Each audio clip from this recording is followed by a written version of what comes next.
Committee Room 30, sound.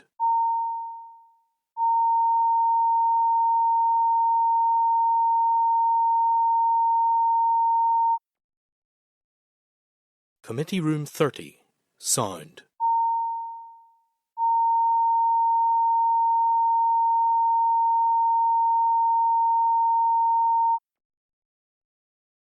Committee Room 30, sound.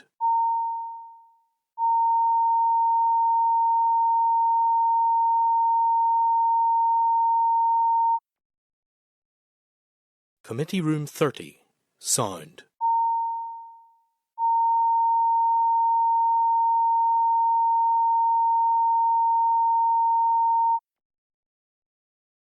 Committee Room 30, sound.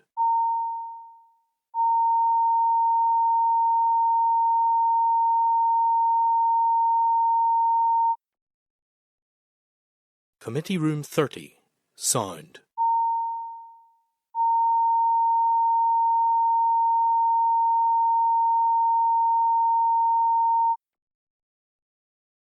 Committee Room 30, sound.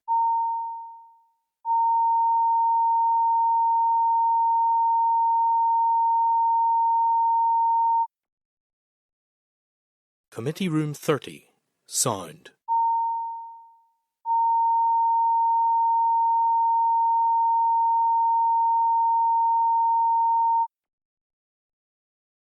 Committee Room 30, sound.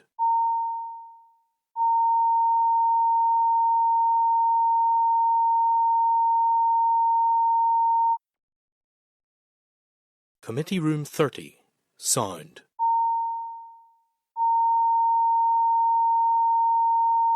Okay, we'll now move on to item 7, members, which is a presentation from the National Franchise Dealers Association. And I'll invite our colleagues to join us.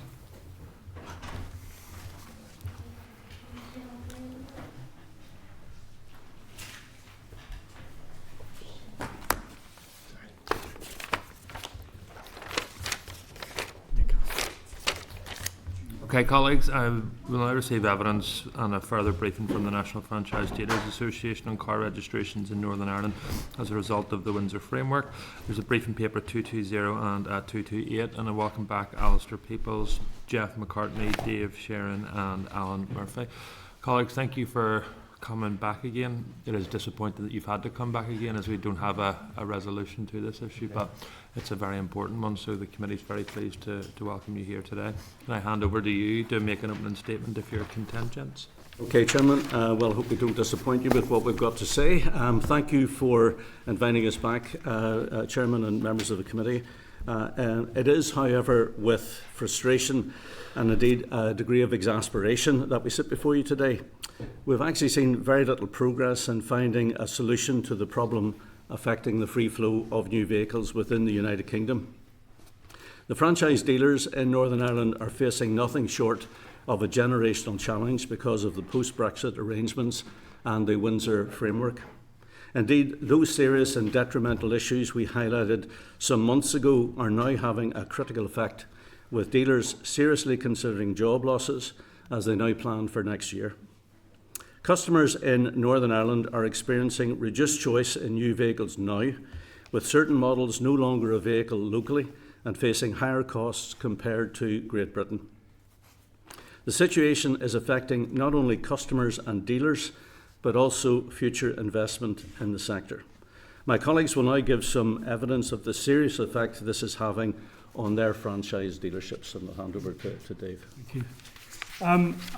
Maybe just worth recapping where we are. So we're heading to this cliff edge in January where the full transition to the GB national type approval is complete, and effectively the industry has been transitioning in the last 6 months. So we're already seeing some impacts in the market, and our colleagues will outline some of that later on in this submission.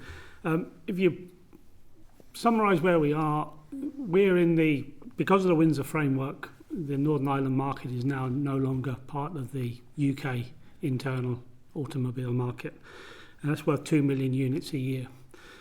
The market here is 45,000, and we're in the EU for the purposes of type approval as a requirement of the Windsor Framework. to protect the EU internal market. Year to date, 10 months into the year, 6 vehicles have moved from GB to the Republic of Ireland. So the regulation is protecting a market of 6 units over a market of 45,000 and excluding us from the UK internal market. Maybe worth just touching on a couple of consequences that we sort of highlighted would come. Benefit in kind tax on certain vehicles, plug-in hybrids, is becoming a serious issue. It's an increasingly important part of the market, and Northern Ireland customers are going to be paying higher benefit in kind tax as a result of higher CO2 calculation used by the EU for the same vehicle that's on sale in GB. Now, the government have signalled their intention to equalise this, but an intention doesn't help us take an order, because nobody's going to place an order until that's actually part of law. So intentions are no good in terms of solving this problem. We're seeing, as a consequence of that, the cost on a monthly lease or a PCP, a finance agreement, for that same vehicle is higher to a Northern Ireland consumer than it is to a GB consumer. Would you have a average calculation / figure of what that differential is? It can vary by model to model. It could be, you perhaps, Jeff, you have some information. Yeah, I think with the Land Rover brand on a Range Rover Sport, it varies by £60 per month because it falls into different benefit in kind banding. So, yeah. And if you take that over 36 months, it's a significant on cost. So really, we're starting to see this bite now. The other thing we said was that the Northern Ireland being such a small marketplace, it's effectively a barrier to entry to some of the new entrants to the UK market that are giving consumers more choice, more cost competitive vehicles, and making some great traction in the marketplace.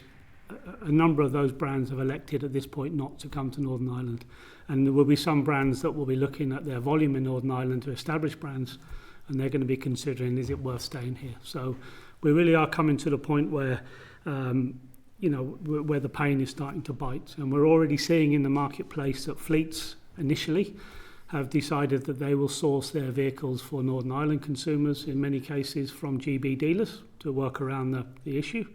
And they would be vehicles that would normally be supplied by us, our companies and others in the sector, to consumers here. So it's only a matter of time before the retail consumer gets into car tourism and decides that it's better to go and buy their car over there to get access to the full market, full choice, and the full cost competitive nature of the marketplace. So we really do find ourselves we're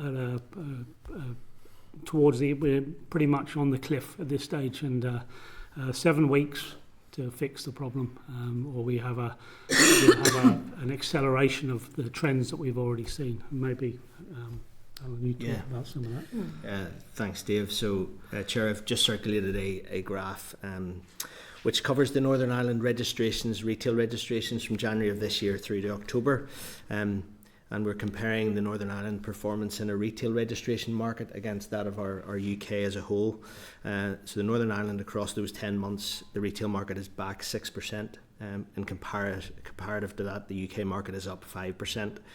And I suppose it's been more stark of the more recent months, and since the guys were here in July time, that market in Northern Ireland is down 11%, and the UK equivalent market is up 4%. So we are starting to see this bite, as Dave has mentioned, and this is a trend that seems to be continuing in terms of Northern Ireland's performance across the retail opportunity. So we quantify that in value across the year. So obviously it's down 6%, but what that? Yeah, it's down 6%. So from a quantitative perspective, it's about 1,500 registrations behind. Had we matched the UK's market at this point, it'd be 1,500 registrations. So, it could be £50 million of turnover. If you're taking, £35,000 vehicle, 1,500 registrations, that sort of number. So, it's not to be sniffed at in terms of the delta between us and the UK, and that seems to be certainly getting more challenging of late. September particularly, which is obviously a big registration month, the UK was up 9%, we were back 15%, so that's a 24% delta in that 1 month standalone. So certainly we are seeing consumers vote with their feet in some of the choice aspect to it. And I know Jeff certainly has some examples of some of the impacts that we've had with some of the manufacturers of late. Yeah, maybe just to give you a bit of an insight into what way the retail market works. A lot of these manufacturers build to order, Yes. but a lot of them just build because they have a certain amount of vehicles that they've already planned to come into the UK. I think we explained this a little bit in detail before, but if those vehicles aren't sold, then that brand will put certain customer offers on it, whether that be deposit contributions, customer savings. Our customers in Northern Ireland can't avail of those because those vehicles have been built with UK type approval and not EU type approval. And that's where we're seeing this massive movement in the market. And, you know, Alan's outlined just that it's 1,400 units. It is. But we can see that delta is getting worse as the year goes on. Now, we predicted this in July when we were here. We predicted it in January when we met the Secretary of State. We're now on a burning platform because we're going to see more and more of this as we move into 2026. But our retail market is disappearing and we're very, very concerned about it. And we're at this cliff edge now going into 2026 that we really need to bridge and we need a decision quickly. From our point of view, I think it's wrong that our customers should be disadvantaged in any way. And today, that is the figures bear out that that's happening as we speak. We are prevented from taking additional brands because it takes longer to get type approval. The retail market that we're in today is disappearing in front of our eyes. We're very concerned, and that's why we're here today. Another example, maybe Vauxhall Corsa is the #1 selling small car in the UK. It's a big player here, particularly in the mobility segment. We haven't been able to take an order for 3 months for that vehicle because the engine is not going to be compliant at the time for EU type approval for the time these vehicles will arrive to be registered. So there will be a solution some way down the line, maybe. But we're locked out of that market for 6 months, whereas GB have full access to the market. So, you know, okay, someone else may have picked up that sale from another brand. But the point is, if all brands are affected, there's a delta. I think Vauxhall's a perfect example. Both Dave's organisation and mine represent the Vauxhall brand. And we can see, if you pick on that brand alone, which is a big, big player in the market, in the UK, their retail sales year to date are up 16%. In Northern Ireland, they're down 59%. You know, it is massive. The gap is getting wider and wider as the year progresses. So that, as I say, that just is outlining some of our concerns that we have. And I think just to go back on some of the information that Dave mentioned, the threat of vehicles going into the EU, i.e. the Republic of Ireland, there have been 6 so far this year, but our market's disappearing in front of our eyes. We're very concerned. Yeah. Do you want to? Well, no, I think Justin, you know, we think there's a very obvious solution to this, and this is the challenge. It appears quite pragmatic and simplistic to us as operators that we need to extend the GBNTA, the national type approval, that we can register those vehicles in Northern Ireland to allow Northern Ireland consumers to have all of the choice of the UK market as a whole. Yeah, the government have signalled that they are minded to align to EU rules to get the manufacturers to comply, but the government shouldn't be surprised that the manufacturers comply to the rules that they put in place for GBNTA. So GBNTA is the only solution. Whether the UK aligns to the EU rules in the future is somewhat irrelevant if GBNTA applies and the manufacturers adhere to those rules and it applies here. But we need to be in the UK internal market, not in some hybrid market that actually doesn't exist. So you've now heard firsthand the calamitous effect this issue is having on Northern Ireland dealerships. The Department of Transport's Vehicle Certification Agency has said, and I quote, "It is important that dealers and consumers in Northern Ireland are not restricted in their choice of vehicle brands and models and have the same choice as their counterparts in the rest of the UK." And indeed, the Secretary of State has said something very similar. This is a ludicrous situation, and one in which those we have engaged with in government, both here and in London, realise must be resolved.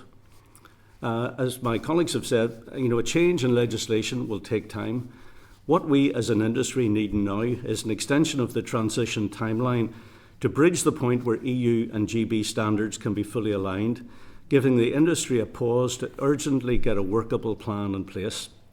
And we need to know, committee, that you will do everything that you can to make this happen. Thank you. Thank you very much, Alastair. If I could just start then in terms of your engagement with the UK government. So Secretary of State wrote back to this committee following your first appearance. You met them in July, isn't that correct? January last year. You met the Secretary of State? January this year. 25, yeah. Okay. And you've had no further interaction or discussion? No.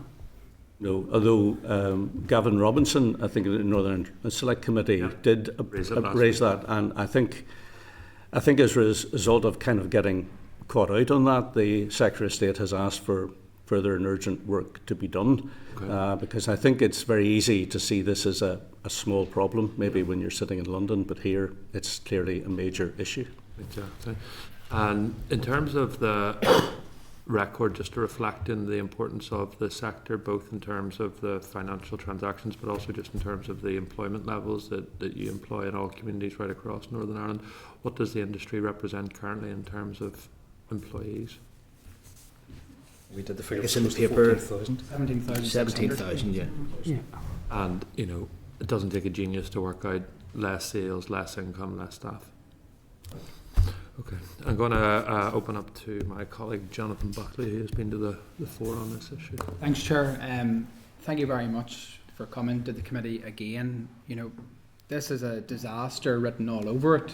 I think that it also blows gaping holes in what some of us have been saying for some time, that the myth and the concept of dual market access is nothing when it comes to looking at it, how this may impact upon our own dealerships here in Northern Ireland. I think the most startling aspect of your presentation, and something that I have been pushing on for some time, is that here we have the desire, the proclaimed desire to protect the EU market, in which only 6 vehicles are entering. In fact, the real challenge would be there's probably a lot more sales from GB into the Republic of Ireland.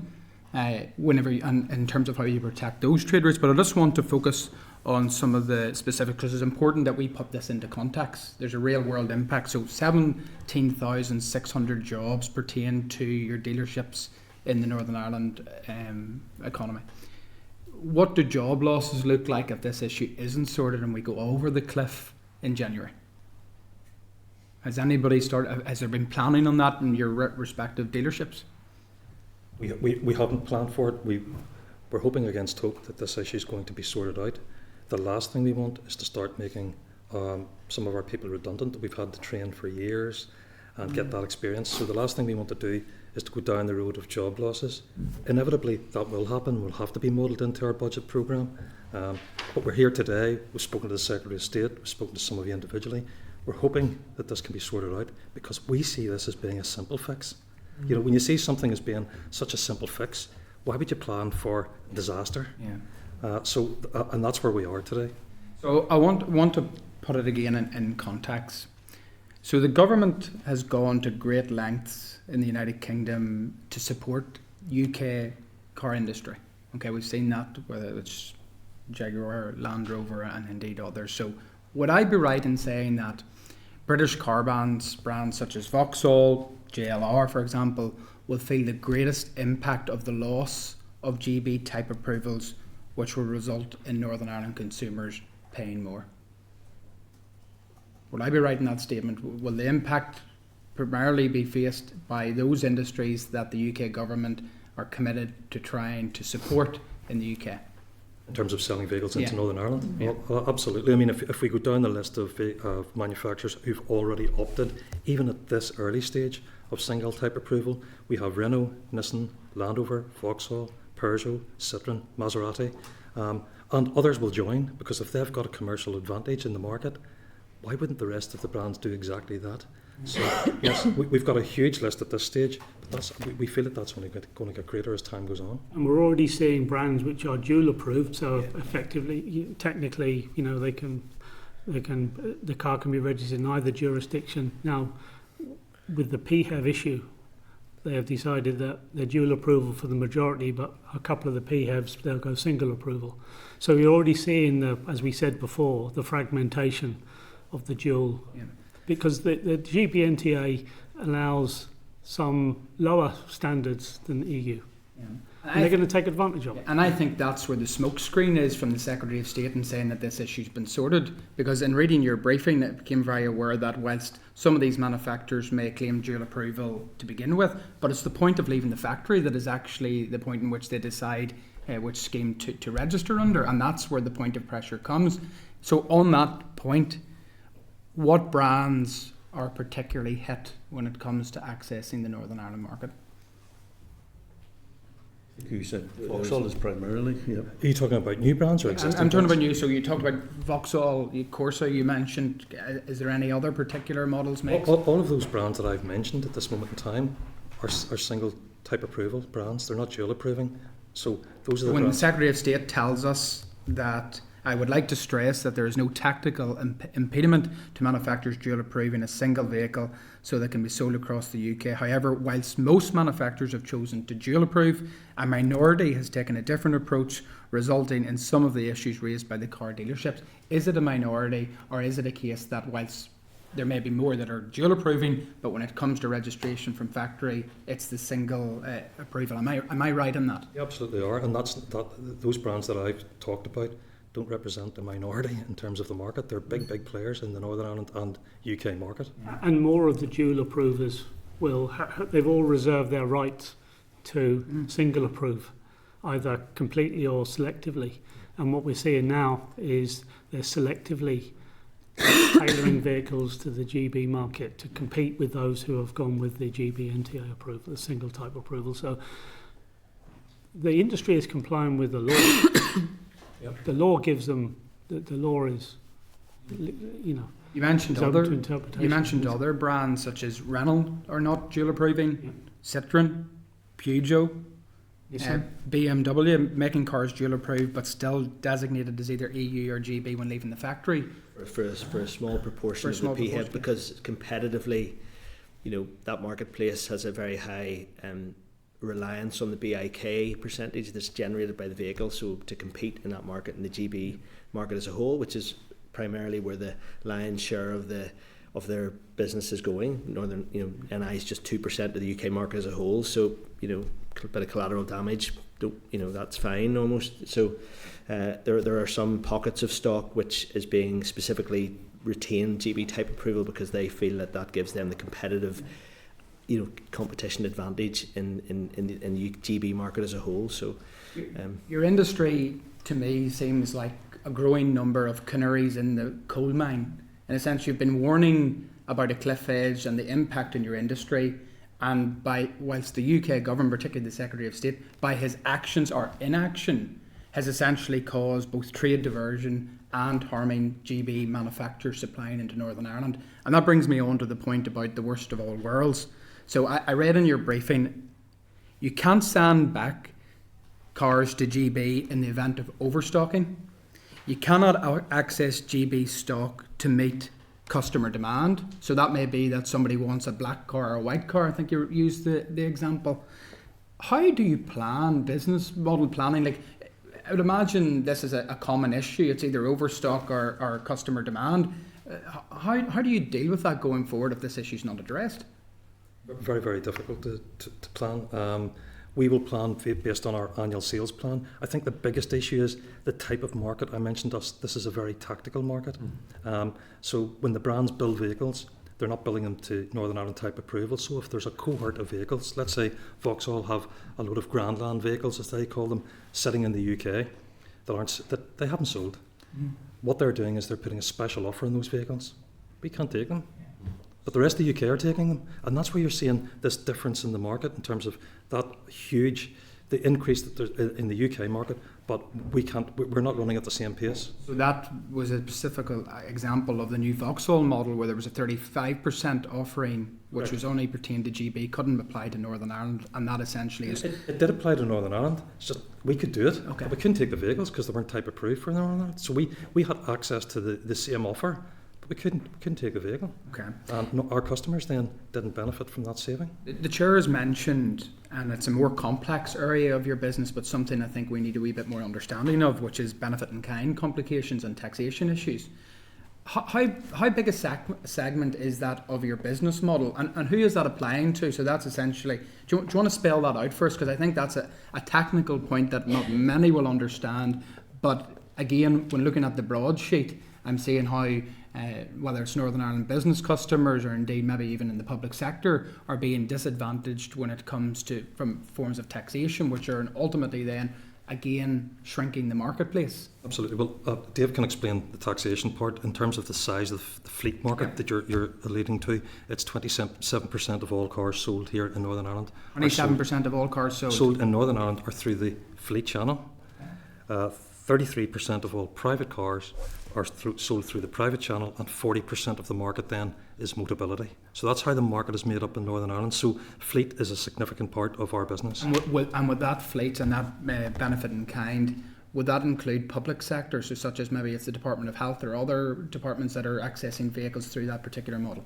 Yeah, salary sacrifice would be a common channel, which the fleet market would fall under the fleet market as a whole. And certainly there are lots of businesses as well as public bodies that would offer salary sacrifice schemes to support their employees, and they effectively pay a benefit in kind on that vehicle through that channel is how that scheme works.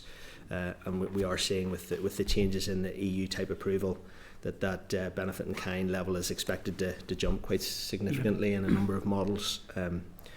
So that's definitely going to impact the demand for those vehicles, certainly through those channels as well. It specifically relates to the plug-in hybrids and something they call the utility factor, which is used to calculate the CO2 emission. There's a new EU test or a formula applied, which is generating higher CO2s than the same vehicle when the GB/NTA formula is applied. So the same vehicle can fall below or above the threshold for tax. So it's pushing more vehicles into the higher tax threshold, which is why brands like BMW have decided to opt for a GB/NTA approval for certain vehicles to keep them under that tax threshold. So plug-in hybrids are an increasingly important aspect of the market as manufacturers try to meet their zero ZEV mandate obligations. So it's a growing segment, and now the government have said we intend to, or we are minded to equalise this tax inequality, but being minded to doesn't help you when you're asking someone to place an order and the tax might be this or the tax might be that. They'll say, well, I'll wait, or I'll buy something else where it's clear. Finally, from me, because I know others will want to come in, I want to talk about the solutions that you've suggested. So I think very obvious one in terms of, it's not a solution, but it's a bridging post, which is the extension to the transition in terms of the derogation. I think that's a very low level ask. I think that should have been guaranteed, given that there's such a cliff edge that it's now presenting. But in the longer term, you've stressed, and I think right to do so, that ultimately from a car manufacturing perspective, that it is essential for the Northern Ireland marketplace to be firmly within the UK internal market. That's where your supply chain is. There is no threat to the EU market in such a regard. I find that interesting in of itself. Lord Murphy just recently completed a review in which the European Union even refused to have interaction with him on the issues caused. And I think these particular points really do go to the heart of it, because at the moment, it's very, very easy to tell what vehicles are maybe coming through GB/NI into the Republic of Ireland. A very definitive way of finding that out. So the potential for contamination as such of the EU market is extremely limited. I would be right in that assessment. Yep. Okay. And in the longer term, you've mentioned how, taking Northern Ireland and applying it back to where it should be, which is in the UK internal market for type approvals, is essentially the only real long-term solution which will save the industry here, secure jobs, and ensure that our consumers are not put at an economic disadvantage to others within GB. You mentioned that this is something that has been done in other aspects of the Windsor framework. I think it was VAT related for second-hand cars. Do you want to elaborate on how you see that as a long-term solution and how achievable you believe it is? The VAT issue was a sort of maybe an unintended consequence of the Brexit crossover, and effectively, the way the regulation was written, we were going to be paying VAT on top of the vehicle that already had VAT in it when it was brought into Northern Ireland. The government stepped in within months, days to say, look, we're going to sort this problem out, carry on as you were.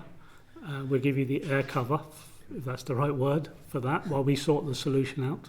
And it took them 6 months to get the solution in place, and it works fine, which returned it to the normal VAT environment that we enjoyed pre-Brexit. So there is precedent for getting a temporary cover whilst a longer-term solution is sorted out. And if the longer-term solution is GB aligns to the EU standards, that will solve 90% of the problem. But you will still have problems of timing, as regulations cut across and derogation periods. So the real solution is, we're in the UK market, the manufacturers represent themselves as this is the UK product offer. Yeah. They're now having to consider having a slimmed down product offer for Northern Ireland because only certain vehicles will apply. It doesn't make any sense to anybody. And the day the vehicle's registered, it can move anywhere, north, south, east or west, irrespective of its type approval. Yeah. So it's just one of these things that if someone could go and ask the question, I'm not sure there'd be too much objection to the solution. But there seems to be a reluctance on the part of the government to actually go and ask the question. Okay, and in the very short term, if the derogation ends in January, if we don't see an extension to that, we're now in November, inevitably your companies will have to restructure, which ultimately could result in job losses. We're hearing that loud and clear. Is that a firm position? Yep. As this pans out, yeah. Okay, thank you for your time. Thanks, Chair, for your indulgence. No problem. David? Thank you. I've been repeated so many times since I said it, so I'm going to say it again for absolute clarity, that you've got the worst of every world, and it's disgraceful. We never wanted any borders, we never wanted any barriers, and at this late stage it's incredible that that is the case. You talked about the reluctance within the UK government. Why is there reluctance within the UK government, or why is there reluctance there? We're not too sure, because there just seems to be a reluctance to go to the EU and ask for what we need. What they're trying to do is get the manufacturers to dual approve, which they're not happy to do. So that's something that you need to ask to the Secretary of State. Okay, 2 questions then. So why is there cost involved in dual approval? What's the reluctance to the dual approval? I mean, I suspect it's a lack of real understanding of what the issue is, what the impact of that issue is, and what the solution would be. I think if the Secretary of State was to get into the same level of detail as we've had with this committee and understood the issue, it might be more a burning question about what he can do. Clearly, there are lots of issues like this that are coming in front of this committee every day. This is just the latest. We've found solutions for bringing bacon in and all sorts of other issues. It shouldn't be beyond the power of possibility for minds to get around this and find a workable solution. I think everybody realises it's a problem. Everybody wants to fix it. So the people in power need to put some brain power into this and come up with a solution for us. Okay, if we go back to the so is there cost involved from the manufacturer? Are you talking about from a brand? Why a brand doesn't want to dual approve? Yes, there is. I mean, the last time I was here, I gave an example of General Safety Regulations 2, which came into Europe, but you didn't have to do that sort of stuff for the UK. So you could have a brand could have a saving by not type approving and putting into the vehicle exactly what the EU want. And that's where there's a divergence in some of the safety standards. So why would they type approve for EU when there's a model they can type approve for the UK? They're physically building a different car. That's what you're saying. They're physically building a different. Well, yeah. Because my next question was kind of why, as the industry sell their products, why do you not talk directly to the manufacturers to go? Has that happened? You said. Sorry, what's your question? You talked there about the dual thing, and the government needs to sort of inform. You said about information, lack of information within. Is there any work from yourselves as the brand reps here, if you like, to deal with the brands directly to talk, or is it simply down to cost that they build a simple? Yeah, I mean, we've appealed. We've appealed for dual approval for the brands that we represent. Yeah. But there is a UK type approval scheme, which is law, which they are perfectly entitled to type approve to the UK standard, and that's what they're doing. So where does it? So the UK. So it lies with the government. The government either need to change to EU type approval, which apparently there's a willingness to do so, but there is always a lag. Previously, when there was EU type approval, it just happened in the UK, but obviously, since Brexit has happened, that happens at a different pace in the UK as it does in the EU, and sometimes they won't even follow the EU standards. So this is where this problem has come. Why was it January the last time you were with the Secretary of State? Is he not engaging, or is it not? The Secretary of State did right, saying he recognised what the problem was, and I think we said officials would be looking into it. They're still looking into it. We've met with the Department of Transport, we've met with the Vehicle Certification Agency, and we're kind of pushing against an open door in terms of we all understand there's an issue here and we really want to fix it, but nobody's fixing it. And as Jeff has said, if you give the manufacturers a commercial opportunity to build to a different spec and sell that cheaper, they're going to do it, regardless of what the Secretary of State wishes. It's economics, I suppose, for the manufacturer. So, last question for me then: what do you want us to do? What can we do to? Well, that's what we would like you to tell us, because it seems to me that this is not a devolved issue, but we've got a lot of interest around this table. Yeah. But for those people who are actually responsible for it, we're not getting the same level of understanding or commitment to do something. So we would like you to tell us either what you can do for us or what more we can do ourselves. From my perspective, and obviously we'll sum these up at the end, but there's probably a number of things that we can do. Firstly, I think it would send a pretty strong message that the committee would write to Nick Thomas-Symonds, who's the UK Cabinet Minister responsible for EU relations, calling for an immediate extension, either that agreed or unilateral, of the derogation process for at least another year. Which would give that opportunity then, which is my second point in view, is that we then as a committee contact the Secretary of State and make clear that the claim that he made that this has been resolved hasn't been, and that as Northern Ireland representative in the Cabinet at UK level, he needs to be very clear, one, in terms of meeting you urgently, and two, what work he's doing to progress this to get a long-term solution. And finally, the UK Internal Market Guarantee Panel, which is a UK government agency set up under Strengthen the Union, whose work and responsibility is to ensure that there's flow of goods and services right across the internal market, and ask them to launch an inquiry into this issue. That's my particular view from just where I'm at, but obviously colleagues will have different views on that. Diana? Yes, thank you, and thank you. It's good to see you here again. I'm sorry this problem still exists. I do see the threat that's coming down the line, but we briefly touched on mobility cars, and I'm just curious to know the impact this is having. Northern Ireland, reportedly 50% of new car sales are mobility cars. 40%. 40%. 40 this year to date. 40, it's good to know that, thank you. So how does that impact on that sector? You see that? In terms of supply, in terms of cost? It mirrors that the retail market, there'll be a longer lead time if you have to order the vehicles to a specific spec and type approval. And some of the vehicles, if they're not available in Northern Ireland, then they're on the Motability scheme at preferential rates, or cheaper cost of acquisition for those who avail of the scheme. That those models may not be available to order for consumers here. So is that a sense of a discrimination against disabled people? Is that an argument that can be used as well? Well, we wouldn't probably be flagging, but clearly it could be an unintended consequence of that. It's not something it's choice. They may want to access a particular vehicle; it may not be available. They will have to access a different vehicle which is available. There may be a cost difference in that for them. But we've seen before with the veterinary medicines and SPS that the extensions given there, and I do think your argument for looking for more extensions maybe is worth pursuing, and I do support what the Chair has said in terms of interventions and what we can do as a committee. I hope it can yield some results. Thank you. Thank you, Diana. Kate.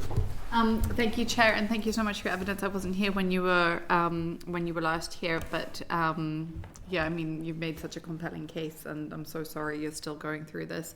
The Chair had written previously, and the Secretary of State has responded. So all I was going to say is I completely support the calls that we make. Representation again, I think that's all we can do, and then anyone who has members of Parliament in Westminster as well. Advocating on that side. Just if there's anything else, the Chair's listed 3 kind of key points. Are you content with that? That we take that forward as a committee, and if there's anything else that's sitting with you that you would like us to do, to let us know. I think that would be. Yeah. And there's a debate next week in the House of Lords on this issue. I think Lord Dodds might have been in contact with a number of you already on the issue. Yes, yeah. Sinead, did you want in there? Apologies. No, fine. I'm happy with the recommendations that you have made there, and I'm glad that the panel are content with us to move forward in that way. And I'm sorry that they're in this space at the moment, and progress has been really slow. And I'm sure they feel as if everybody's left them behind, or they're not being prioritised. And it's important that we kind of hear them again and see what we can do to get their voices heard and some of these barriers overcome. Thank you. Thank you very much indeed, Sinead. Colleagues, thank you for that. We'll hopefully have responses on these quite soon, so we'll be in touch with you. Okay, thank you. Appreciate your time. Thanks, everybody. Thank you. Thank you. Okay, colleagues, just wanted to check that we have agreement for those. So if I just summarise, so the committee sends a unanimous position to Nick Thomas Simmons calling for extension to the current derogation/transition period. Members content with that?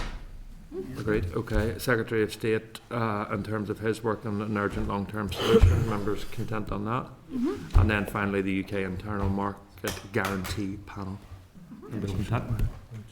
Sure. Just to add to that, and that is an agreed position, that we're essentially calling for that, transition period to be extended. I think there may be different opinions how in the longer term this could be sorted, but certainly in the immediacy, particularly with the January deadline, it should be useful that we should send that position clearly to the executive via the OFM DFM, so that they're aware that that's a unanimous position of this committee, that they use all power that they have to put pressure again in their engagement with UKG on the matter, because I think that's a very powerful statement that we're collectively saying that if we don't sort this and extend it from January, we have job losses. Members content? Yeah. Chair, committee also content just to copy this to the DSC committee as well. Yeah, okay, jolly good. Okay, colleagues, thank you very much for that. That was very much appreciated. I'm going to move on then to item 8, which is Insolvency Practitioner Statutory Rule. The clerk's cover note is at page 236. The Department has laid a statutory rule entitled the Insolvency Practitioner Amendment and Transitional Provisions Regulations Northern Ireland 2025. The rule is subject to negative resolution procedure and will come into operation on the 9th of December 2025. The Insolvency Practitioner Regulation Northern Ireland 2006 set out the bond that insolvency practitioners are required to have. This appears to be a kind of insurance payment that insolvency practitioners would be required to make in the event of a fraud or dishonesty on their part or on the part of others with their conveyance. The specific penalty sum provides separate cover for each of the insolvency practitioner cases. The general penalty sum provides general cover for any cases where the SPS cover is insufficient. The regulations would increase the GPS from 25,000 to 750,000 and will provide for interest to be payable at a rate above sterling overnight index average on claims under the SPS and GPS. The regulations will require the SPS to provide cover for a minimum of 6 years after the date on which insolvency practitioner is appointed to act in a case, and also provide for a minimum run-off period of 2 years following an insolvency practitioner's release or discharge, during which a claim may be made under the bond. The regulations will require the GPS to cover cases where there is no SPS and or where the SPS is insufficient to cover a claim. The regulations will require bond providers to provide specificity on what is covered and 60 days notice of when a bond is due to expire. The Department previously advised that these regulations match arrangements in England and Wales and are strongly welcomed by the insolvency bodies. The committee considered the SL1 on the 15th of October and had no concerns. It is presumed that the regulations do not deviate from the original proposals. Any member, any question? If not, put to the meeting that the Committee for the Economy has considered SR 2025/177, the Insolvency Practitioner Amendment and Transitional Provisions Regulations Northern Ireland 2025, and subject to the report of the ESR, has no objection to the bill. Members content? Thank you. Move then to item 9, correspondence. Members, doesn't seem to be anything controversial. Are members content to dispose of those as indicated in the index? Agreed. Okay, item 10, forward work plan. Peter, page 523. Thanks, members. Just a reminder that next week the committee will be asked to look at the formal clause by clause for the Insolvency Amendment Bill. So by that stage, Oveen, the Bill Clerk, will have come back to us with some draft amendments. Again, as indicated, as you know, the committee can adopt those amendments and put those down, or you cannot. You can accept assurances instead from the Minister, or you could, once the committee's considered them, any member could take those amendments away and put them down themselves when we get the length of consideration stage. So that, hopefully, if all is well, the members are content, that will be that done. As the Chair mentioned earlier, the Department has cancelled the briefing which we'd scheduled for the 10th of December on the financial needs analysis in the higher education sector. So this would have been around money things, but also we'd asked for information about Momentum on Zero, the Advanced Manufacturing Centre, and so they're not ready to come and talk about that. So we'll be looking to fill that in with other things. Just to remind members that we'll be back early after Christmas on the 7th of January to hear from the Minister on budget. So the Chancellor will make her statement on the 26th. She will then effectively give an envelope to Minister O'Dowd, here's some money for the Executive, and the Executive will then go into a corner, work out what it's going to spend its money on for the next couple of years. Hopefully the Minister will be able to tell us whether that's a good deal or a bad deal on the 7th of January. And that's pretty much what is there. So, Chair, can I ask if the committee are content with the forward work programme as drafted? Members content? Yep. Agreed, thank you. Any other business members wish to raise at this stage? If not, then members will be back here on the 26th of November at 10 a.m. Thank you very much for your attendance, and the committee will now adjourn. Members, thank you very much. Committee Room 30, sound.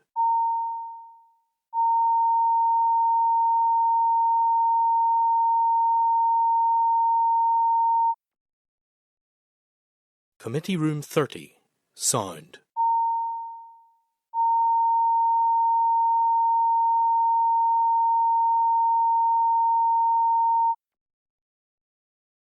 Committee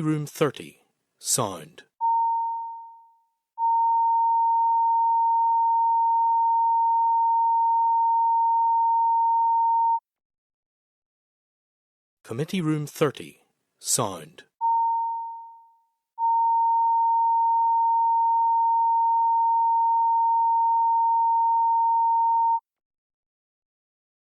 Committee Room 30, sound.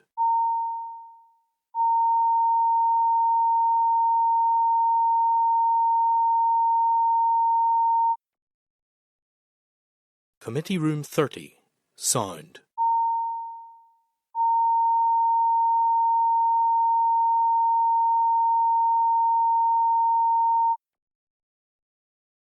Committee Room 30, sound.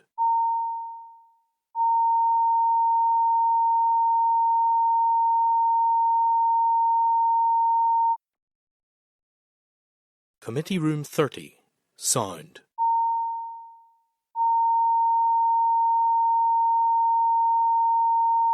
Committee Room 30, sound. Committee Room 30,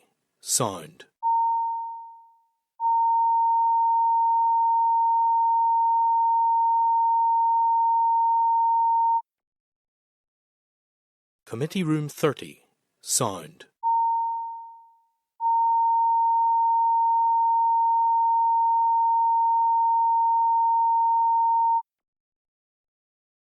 Committee Room 30, sound.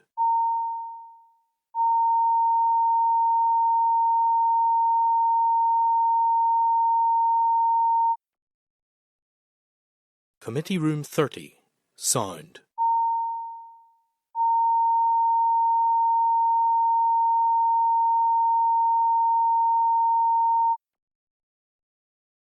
Committee Room 30, Sound.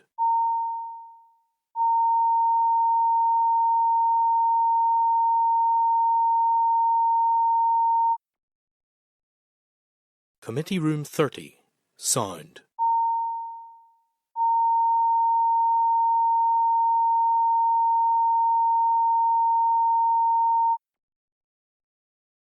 Committee Room 30, Sound.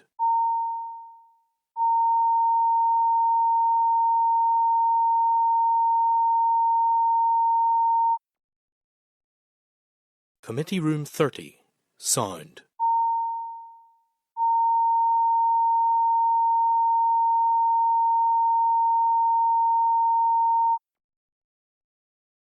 Committee Room 30, Sound.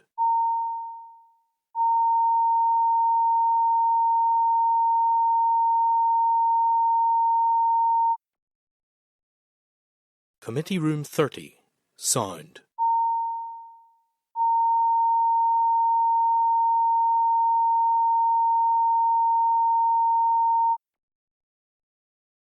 Committee Room 30, Sound.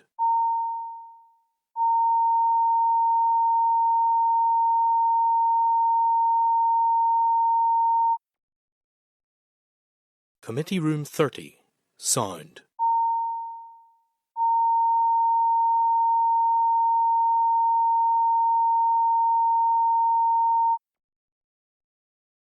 Committee Room 30, Sound.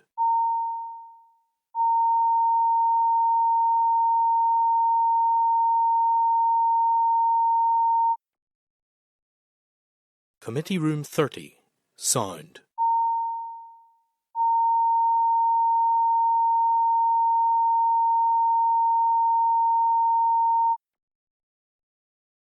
Committee Room 30, Sound.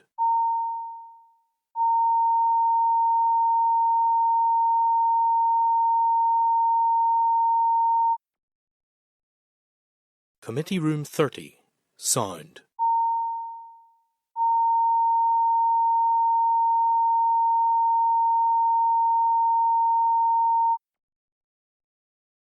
Committee Room 30, Sound.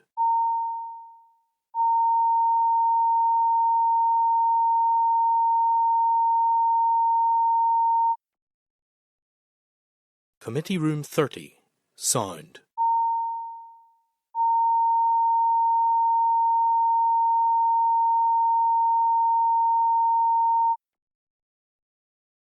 Committee Room 30, Sound.